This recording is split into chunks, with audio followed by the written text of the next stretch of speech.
It was 11:15 p.m. The hotel parking garage was cold, and the smell of exhaust clung to the air. In the back seat, my 10-year-old son, Leo, was finally asleep. His face relaxed for the first time all night. We had just left my family's annual Legacy Award dinner. My phone lit up the dark car. It wasn't an apology. It wasn't my mother, Cynthia, asking if we were okay. It was a text from my father, Stephen. A cold, simple command. Sign the non-compete waiver by 9 a.m. Don't be difficult. Not a single word about what they had done to my son just an hour before. Have you ever been made to feel invisible by your own family? Only to have them demand something from you. Moments later, let me know your story in the comments below. I drove home in silence. The humiliation from the gala was a cold, heavy weight in my stomach. It wasn't loud, explosive anger. It was a quiet, clinical clarity. I looked in the rearview mirror at Leo, his face peaceful in sleep. And the resolve hardened. This wasn't about me anymore. I carried him into the house, tucked him into bed, and kissed his forehead. That part of my life was real. That part was warm. The rest of it, the family I had just left, felt like a performance I was finally done with. I didn't cry. I didn't respond to my father's text. I went straight to my home office, the blue light of the monitor painting the room. 1 a.m. The house was still. Sign the non-compete waiver. The words echoed in my head. That waiver was the symbolic chain they'd been trying to lock on me for a year. A document that would essentially bar my small landscape architecture firm from bidding on any city projects, leaving the entire territory to them. It was about control. It was always about control. My father's demand, however, triggered a memory. Something from years ago. I opened my encrypted drive, navigating to a folder I hadn't touched in almost a decade. Firm legal. Years ago, when my father, Stephen, restructured the firm. His lawyers advised him to make me a minority partner. It was a token title, a clever move for a tax break. I was given a tiny percentage, just enough to be on the books.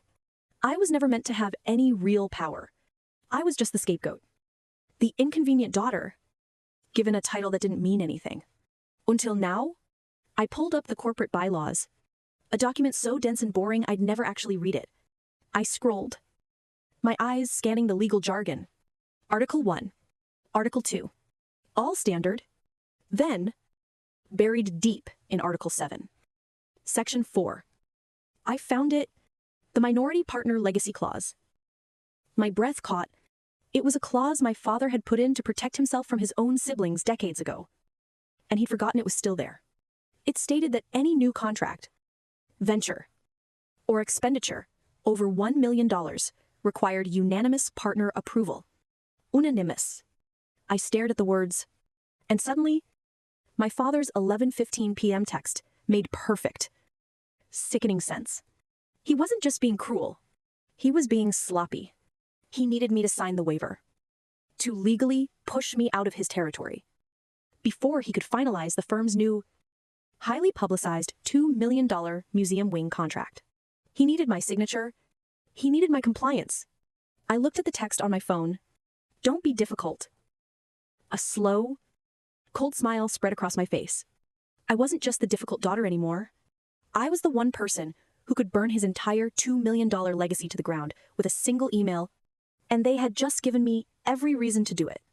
I had to go back. My mind kept replaying that moment. 3 hours earlier, the justification.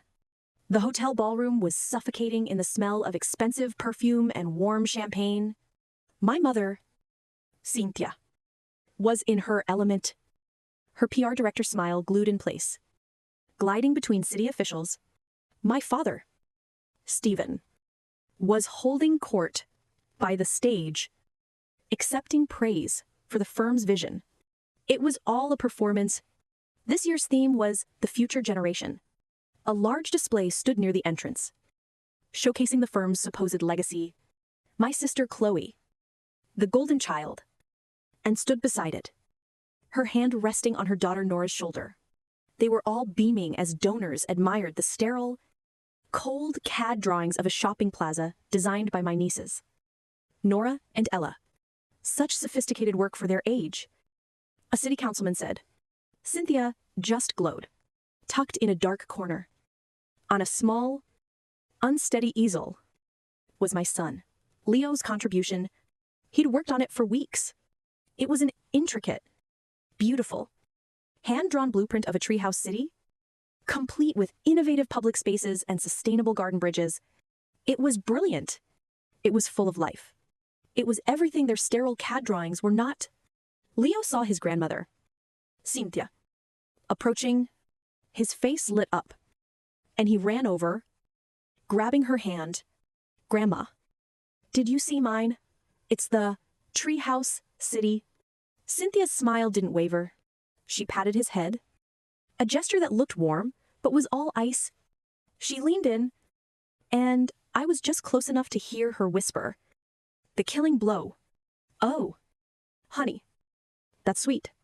But this display is for professional work. And then I watched my mother, the PR director, physically pick up Leo's blueprint, fold the easel, and gently, smilingly, move it behind a massive floral arrangement, hiding it completely. Leo just stood there. He didn't cry. He just deflated. The light in his eyes went out. He looked over at me, his expression hollow.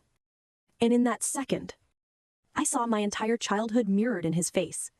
He finally understood. He was the wrong kind of grandchild. And as I stood there, watching my mother turn back to her donors, I finally understood, too. This is the toxic system of a narcissistic family. It wasn't just favoritism. It's a required structure. For them, children aren't people. They are reflections. My sister Chloe, and by extension, her daughters, are the golden children. They are the polished, obedient, perfect reflections of Stephen's and Cynthia's success. But every stage needs a stagehand. Every perfect portrait needs a shadow. I was always the scapegoat, the independent one, the too sensitive one, the one who carried all their frustrations and failures. And tonight, by publicly devaluing my son, my mother wasn't just being cruel. She was performing a necessary act. She was reinforcing the hierarchy. She was protecting the illusion of the golden grandchildren by making damn sure everyone knew my son didn't belong. That's why my father's text wasn't an apology. He didn't even see the incident. To him, Leo's humiliation was just irrelevantoise. I snapped back to the present. 1 o'clock in the morning. My office. The legacy clause glowed on my screen. The memory of Leo's face, that hollow look, wiped away any last shred of doubt. This wasn't just about a non-compete waiver anymore. This was about 30 years of being the shadow. And they had just made the fatal mistake of putting their shadow on the payroll. I slept for 3 hours. I woke up at 7 a.m., made Leo pancakes, and walked him to the school bus. Just like any other day. I kissed his head as he hopped on, the smell of syrup and kid shampoo filling my nose. It was a perfect, normal morning. I went back inside, poured a cup of coffee, and sat at my kitchen table. My phone was on the counter, silent. I watched the clock on the microwave, 8:59 a.m. The numbers clicked over, 9 o'clock a.m., and the storm hit. At 9:01 a.m., precisely, the phone buzzed. It was my sister, Chloe, the golden child. The text was practically vibrating with her manufactured panic. Are you insane? Mom is crying. You're sabotaging the museum deal. Just sign the stupid paper. Bonnie, why do you always have to make things so difficult? I read the text. Why do you always have to make things difficult? The classic anthem of the scapegoat. It means, why won't you just lay down and let us walk on you like you're supposed to? I took a sip of coffee. I didn't respond. A minute later, an email notification popped up. My mother, Cynthia. Subject line, your behavior. I opened it. It was a masterwork of gaslighting, 3 paragraphs about my clear lack of respect, my ingratitude, and how my emotional display at the gala was deeply unprofessional. It was fascinating. I hadn't had an emotional display. I hadn't said a word. The only person who had been unprofessional was her. When she hid my son's artwork, she was scolding me for the crime she had committed. I deleted the email. My phone rang. My father, Stephen. I let it go to voicemail. He didn't wait. The notification popped up a second later. I pressed play and put it on speaker. His voice wasn't the voice of a father. It was the voice of a CEO. It was cold, clipped, and heavy with authority. I don't know what game you think you're playing, Bonnie, but it's over. You have until noon to sign that waiver and email it to my office. If you don't, I will personally see to it that your little gardening company doesn't get another city permit for the next 5 years. Do not test me. The voicemail ended, a threat, not a question about why I was upset, not a moment of concern, just a raw threat. He was trying to crush my independent business, the one thing I had built for myself, away from them. I sat there in the quiet kitchen. They had tried manipulation, gaslighting, and now a direct professional threat. They had just confirmed everything I ever thought about them. They still thought I was the one who was powerless. They still thought they held all the cards. I finished my coffee, rinsed the mug, and walked into my office. It was time to show them what a real professional escalation looked like. My retaliation wasn't going to be a text message. It wasn't going to be a tearful, screaming phone call. My father threatened my little gardening company. He was the CEO. So, I was going to respond like a partner. I let their frantic messages pile up. The texts from Chloe turned from manipulation to insults. The emails from my mother became more and more unhinged, paragraphs of accusations. I didn't read them. I just let them collect. They were noise. I was focused on the signal. I opened a new, blank email. My hands were perfectly steady. To President of the Museum Board. CC Head of the City Planning Commission. The subject line was simple. Formal notice regarding museum wing contract bid. I wrote the email calmly. Each word chosen with clinical precision. Dear President Thomas. I began.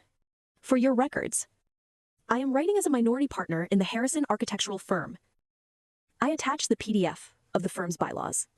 I highlighted Article 7, Section 4, the Legacy Clause. It has come to my attention that the firm is in the final stages of securing the $2 million contract for the new museum wing, pursuant to the enclosed bylaws, which you will find highlighted. Any new venture exceeding $1 million requires the unanimous written approval of all partners. As of this morning, I have not been asked for my approval. I let that sentence sit for a moment. Then, the finisher. I am writing to formally notify you that I have not approved and will be vetoing this bid. Therefore, this contract cannot legally proceed. I cannot in good conscience approve this expenditure. I signed it. Sincerely, Bonnie Harrison, partner. I stared at the screen. This was the point of no return. This wasn't just a family argument. This was a $2 million explosion. I thought of Leo's face in the ballroom. The way his shoulders slumped. When my mother hid his work, I thought of my father's voice on the voicemail, threatening to destroy the one thing I had built for myself. I hit send. There was no big explosion, just the quiet, satisfying swoosh of the email. Leaving my outbox, I leaned back in my chair. The house was silent. I had just launched a torpedo. All I had to do now was wait for the impact. It wouldn't be long. I figured I had an hour, maybe 2, before the real explosion.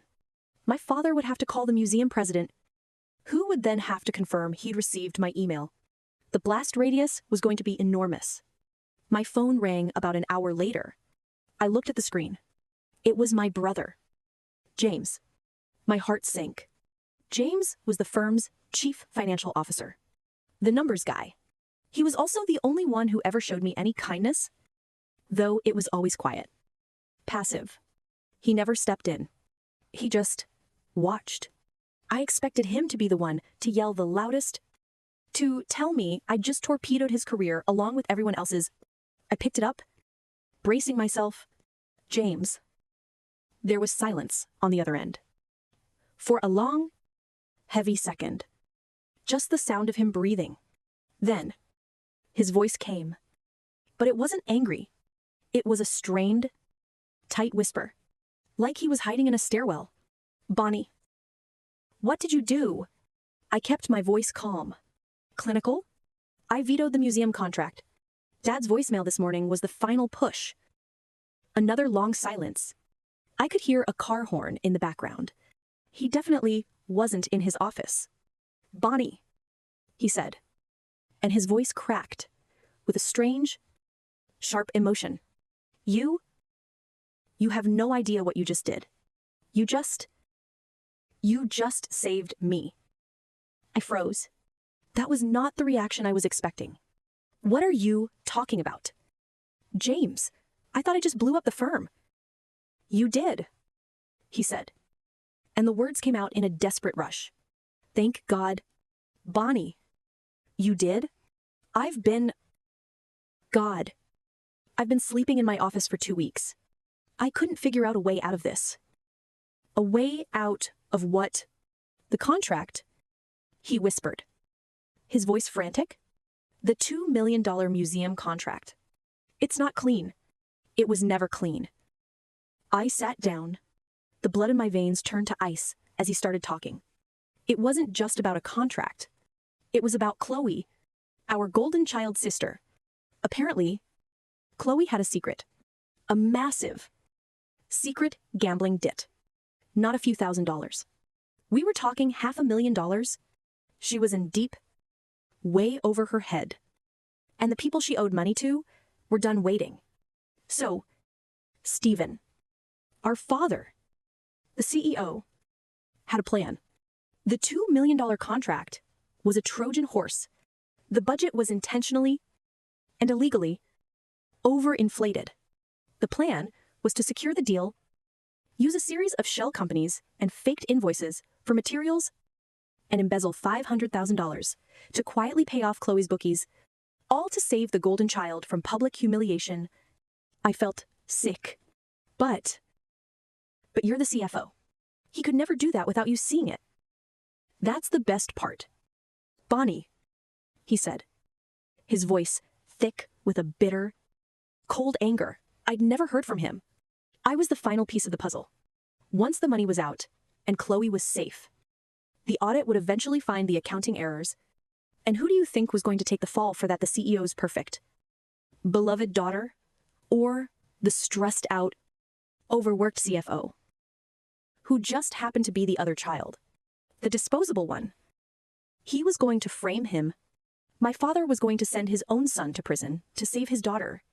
I saw the discrepancies weeks ago. James rushed on, his voice shaking.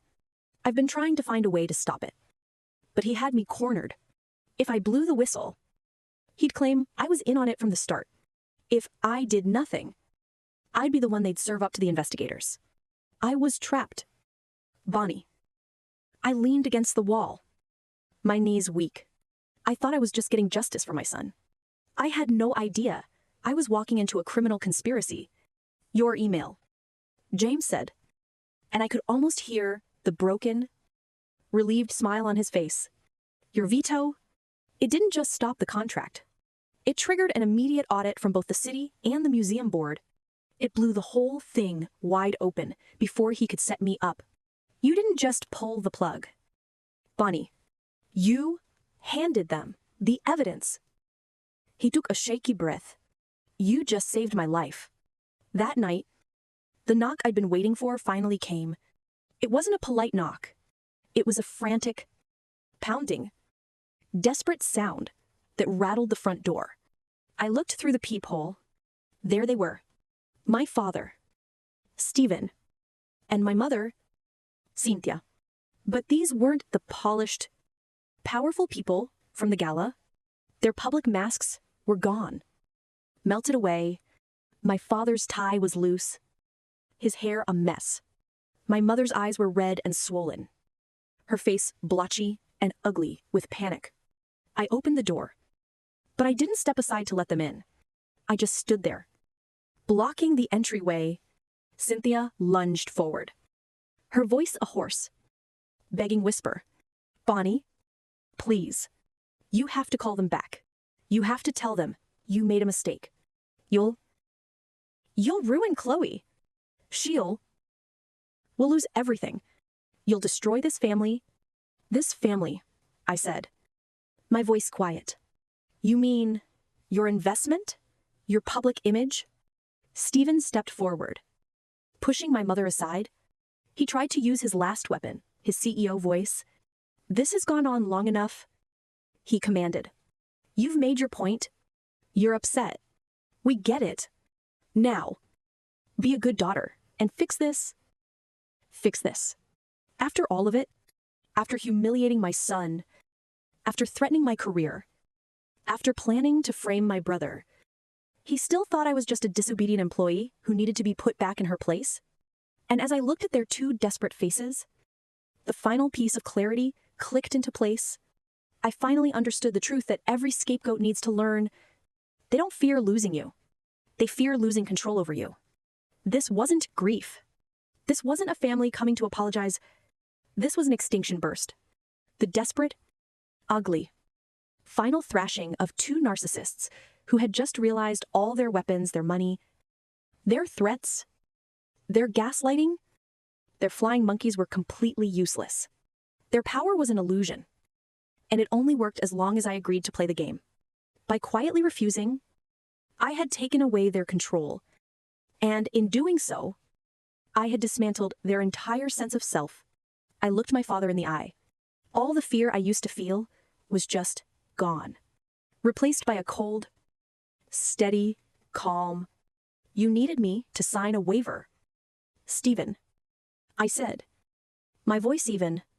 The answer is no. Cynthia started to wail. Ah, horrible. Sharp sound. But Chloe, your sister. I looked at her. The woman who hid my son's artwork. Goodbye, Cynthia. And I closed the door. Not a slam. Just a quiet, final click. The sound of a lock sliding into place. The aftermath was exactly what James had predicted. It was swift. And it was total. The museum board and the city's joint audit tore the firm apart. My veto had been the pin that pulled the grenade. The embezzlement scheme was uncovered in less than a week. It was all there. The faked invoices, the shell companies, the $500,000 funneled to an offshore account to cover Chloe's debts. Stephen and Chloe faced multiple legal charges. The Harrison architectural legacy, the name my father had spent his life building, was destroyed overnight by its own founder. All to protect the golden child and frame the disposable son, James. As the primary whistleblower, cooperated fully with the investigators. He resigned from the collapsing firm the same day, his testimony sealing their fate. The weeks that followed were quiet. For the first time in my life, there was no noise, no demands, no drama, no passive-aggressive emails, just peace. Months later, the air smelled like fresh-cut grass and sawdust. I was standing in the middle of a new city park, my own project, and the first one my company had won since all this happened. I was laughing, a smudge of dirt on my cheek. Across the lawn, James was on his knees in the dirt. Not in a CFO's suit, but in old jeans. He was helping Leo. They had the blueprint, Leo's Treehouse City blueprint, unrolled on a piece of plywood. James, the man who used to live in spreadsheets, was studying the hand-drawn lines with a serious, professional respect. This is a good design. Leo, I heard him say, the load-bearing supports here are smart. Where do we start? Leo beamed, his face brighter than I'd seen it in a year. I walked over and handed my son a small hammer. Let's build it, I said. And we did. We spent the whole afternoon, the three of us, building something real. Something that wasn't about power, or image, or control. We were building our own legacy. A new foundation. One of peace,